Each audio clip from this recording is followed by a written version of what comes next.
Assalamualaikum warahmatullahi wabarakatuh. Alhamdulillah, salatu wassalamu ala rasulillah. Saya ada di rumah sakit Rumah Sehat Terpadu Dompet Du'afa, Jalan Raya Parung, Bogor. Dan kita akan bicara tentang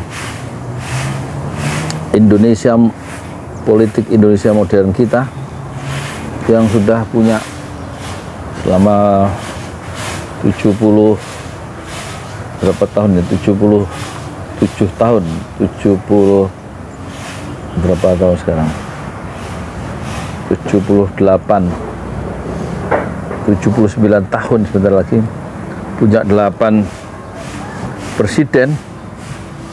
Yang terakhir tentu Prabowo Gibran yang muncul pada level kepemimpinan nasional dengan tragedi demokrasi ya.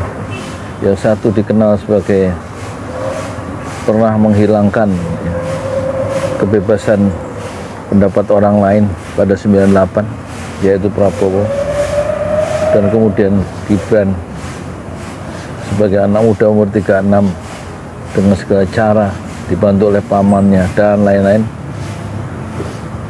melalui keputusan Mahkamah Konstitusi nomor 90 16 Oktober 2023 hari Senin itu lolos menjadi calon wakil presiden dengan cara yang melanggar etik yang dilakukan oleh pamannya Anwar Usman, sehingga majalah Tempo menjuluki Gibran yang lolos karena kejahatan konstitusi yang dilakukan oleh pamannya. Majalah Tempo menjuluki Gibran sebagai anak haram konstitusi. Satu permulaan yang buruk dalam perjalanan demokrasi kita ke depan, dan itu keputusan-keputusan yang dilakukan untuk menjadi penguasa itu, dan ketika berkuasa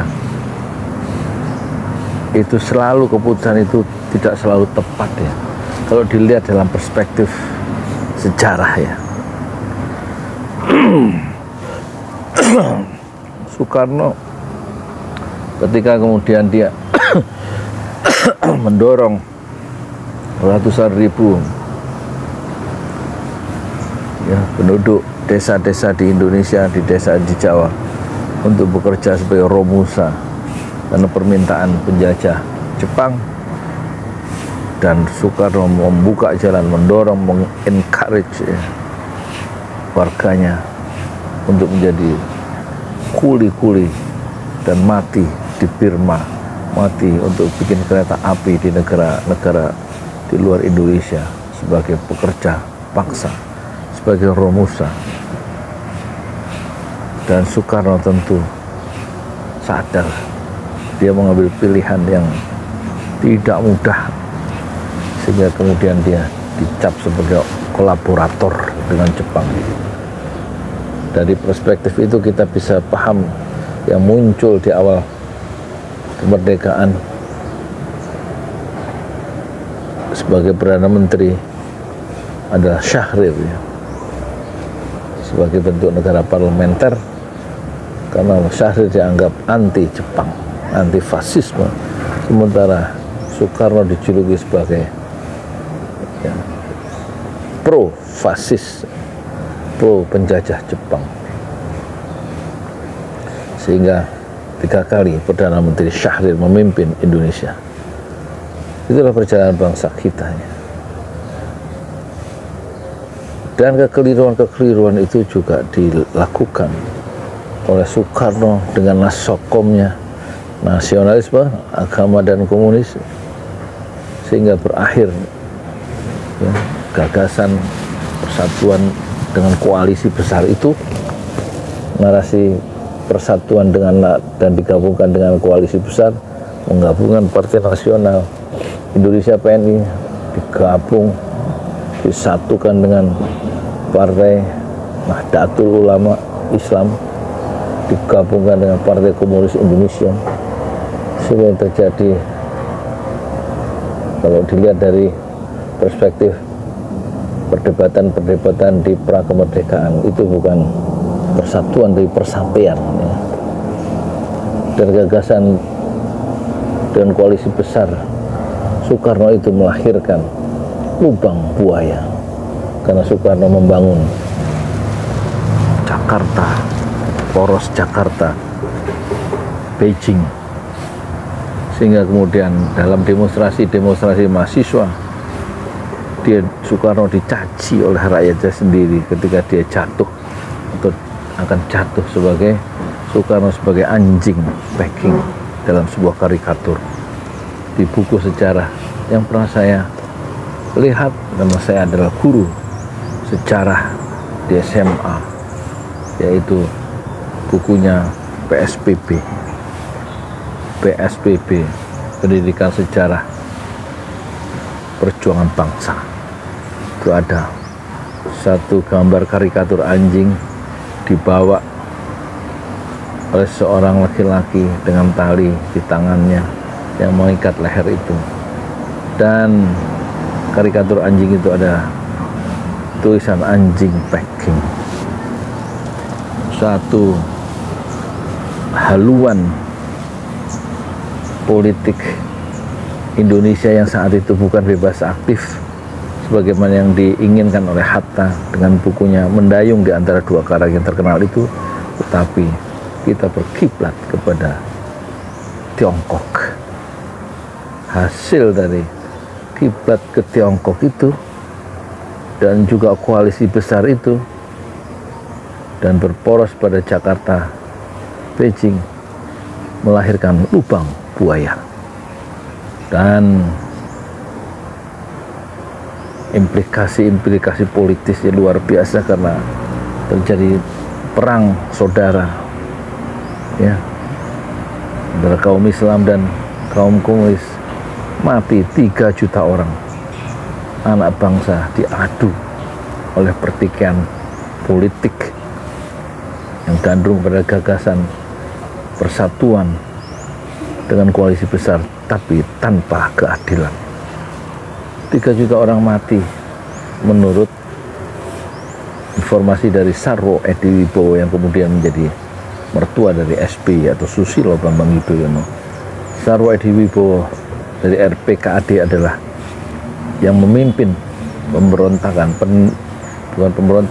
penumpasan pemberontakan gerakan 30 SPKI. Tetapi jumlah 3 juta itu menurut Buya Hamka tidak disebut, ya, dalam tafsirnya Al-Azhar oleh Buya Hamka yang pernah dipenjara oleh Soekarno, dituduh makar dan tidak pernah diadili selama dijebloskan ke penjara selama 2 tahun 4 bulan. Dalam tafsir yang ditulis oleh Buya Hamka, kemudian menjadi Ketua Majelis Ulama pertama tahun 75 di era Pak Harto, dalam tafsir itu Buya Hamka mengatakan yang mati sekurang-kurangnya adalah 500.000 orang karena petualangan politik PKI. Kekuasaan memang bisa membuat bencana, di samping bisa mensejahterakan jutaan orang, tapi ambisi-ambisi elit itu kerap kali membuat masyarakat itu terpesona karena mereka pandai sekali, ya, lidahnya mengatakan jargon-jargon yang membela rakyat, mensejahterakan rakyat. Rakyat dijadikan basis perdebatan, basis pidato, basis argumentasi untuk menaikkan semacam mereka melakukan panjat sosial dengan menginjak pundak rakyat. Tetapi setelah dia berada di puncak tangga kekuasaan, rakyat itu disepak seperti kucing kurap, ya, tidak perlu diperhatikan lagi. Yang penting tujuan-tujuan politiknya sudah tercapai sebagai penguasa, dan rata-rata itulah penguasa kita yang kemudian kehilangan perspektif ketika dia sudah berkuasa dan terlalu lama berkuasa sebagaimana dialami, dihayati dan dilakukan oleh Soekarno dan juga diteruskan oleh Pak Harto. sampai terjadi kerusuhan, bakar-bakaran di seluruh negeri pada bulan Mei, membuat Pak Harto mempercepat pulang dari Mesir dan kemudian menyerah pada keadaan yang sudah menjadi bara, menjadi api, menjadi gelora kemarahan di seluruh negeri, sehingga 19 Mei penguasa yang sudah 32 tahun yaitu Pak Harto mengundurkan diri sebagai presiden. Soekarno dari sipil, Pak Harto dari militer, dua-duanya membuat rakyat menderita karena kekuasaan yang terlalu lama. Kekuasaan itu nikmat sehingga dia layak untuk dinikmati terus, dipertahankan terus, kalau bisa sampai mati. Dan dua orang itu, yaitu Bung Karno mati dalam tahanan rumah di Wisma Yasu, dikurung oleh pejabat presiden yang baru yaitu Soeharto, dan Soeharto berakhir di tengah-tengah cacian dan hinaan dari masyarakatnya sendiri, walaupun dulu masyarakat menjulukinya sebagai bapak pembangunan. Dan tidak ada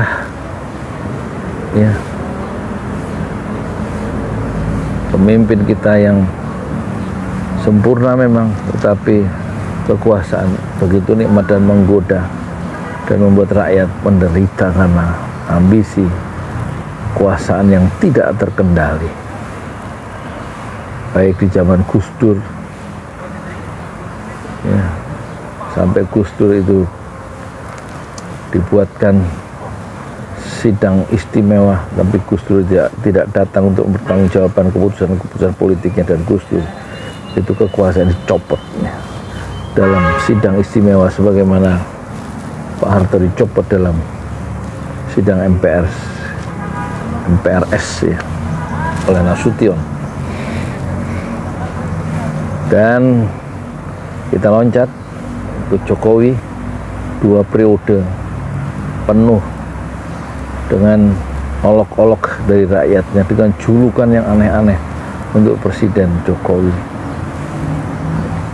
Dan tentu saja sejarah akan mencatat siapa Jokowi itu sebenarnya, dan tentu sejarah akan mencatat kira-kira siapa Prabowo yang memiliki reputasi buruk sebagai penguasa, sebagai Pangkostrat saat itu, melenyapkan 9 orang yang berbeda pendapat, diculik, dan terus katanya sudah dibebaskan semuanya 9 orang dalam keadaan hidup, tapi proses penculikan itu adalah sebuah blunder, sebuah kesalahan dalam negara demokrasi, sebagaimana kesalahan besar dilakukan oleh Jokowi dengan membangun dan kian menguatnya dinasti politik yang melibatkan keluarganya sendiri. Kita harus berhati-hati terhadap usaha-usaha Prabowo yang akan meneruskan program-program Jokowi. Apakah dia akan meneruskan memperkuat dinasti politik atau akan memperbesar hubungan-hubungan yang mencemaskan dengan Tiongkok. Ada 15.900 86, hampir 16.000 proyek-proyek Cina di Indonesia, dengan entah ratusan ribu tenaga kerja Tiongkok ada di Indonesia mencari makan, menghirup, menghisap udara, cahaya matahari Indonesia di tengah-tengah kemiskinan bangsa Indonesia, di tengah-tengah kesulitan anak-anak muda mencari pekerjaan. Keran atau karpet merah dibuka lebar-lebar, dibentangkan oleh Jokowi dan Luhut bagi tenaga kerja Tiongkok. Besar kemungkinan persoalan-persoalan yang mencemaskan akan muncul seiring dengan kemunculan 6 bulan lagi Prabowo Gibran sebagai lapisan elit dari kepemimpinan nasional kita. Kita tunggu apa yang sudah pernah dilakukan dulu, dan kira-kira kita bisa membayangkan apa yang akan dilakukan oleh Prabowo untuk rakyatnya, untuk bangsanya di masa depan dengan isu yang kelihatannya menarik, yaitu persatuan dan sekaligus koalisi besar. Dari persatuan dan koalisi besar sudah pernah dicoba oleh Soekarno dan gagal. Kenapa? Karena dalam koalisi besar, dalam narasi persatuan itu tidak ada keadilan. Saya Yudi Pramuko, YouTuber tertua di semesta Fasbir Sabran Jamila. Bersabarlah dengan kesabaran yang indah. Assalamualaikum warahmatullahi wabarakatuh.